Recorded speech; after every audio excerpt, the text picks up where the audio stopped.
Савны сөрүүнтэй өмгтэй улсууд яаж биеэ савлах тухайд хаваачаа. Тэгвэл өмгтэй хүний савны сөрүүнээс 3 төсөд хаваадаг. Нэг дор төс нь бол хөл гар хүйтэн болох цусны эргэж муу. Түүнээс болоод яна. Өмгтэйчдийн бүлэг эрхтний цус нөхөрлөх нь гүйцэтгүйгээс болоод харцлын амьдралын дуршил муудах.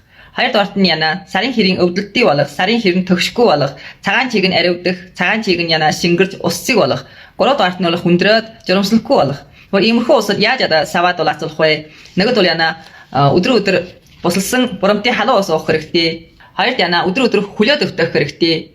40 градусын халуун усанд яна ай цаа юм уу эсвэл яна ганжан гэж яна иймэрхүү юм хийгээд 20 минут хөлөөд өвтөнө.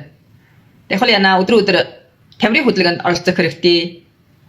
Тэгэхэл халуун бүлээн танарт эдгээр умдааны идэх хэрэгтэй. Жишээлбэл хоньны мах юм уу, улаан чавга юм уу, хотоо юм уу эсвэл яна луугын нүдгээд иймэрхүү бүлээн чанарт идэх умдааны илүү идэх хэрэгтэй. Тэгвэл хүйтэн сөрөөн чанартын идэвний цөөрлөх хэрэгтэй. Жишээлбэл хүйтэн умдаан юм уу, шигва юм уу, эсвэл яна ли иймэрхүү юм цөөрлөх хэрэгтэй. Тэгвэл халуун жин тавихнаас их сайна. Жишээлбэл буданы агийн халуун жин энэ яна өмгтөний савыг дулаацуулахад маш их үйлдэл үзүүлдэг.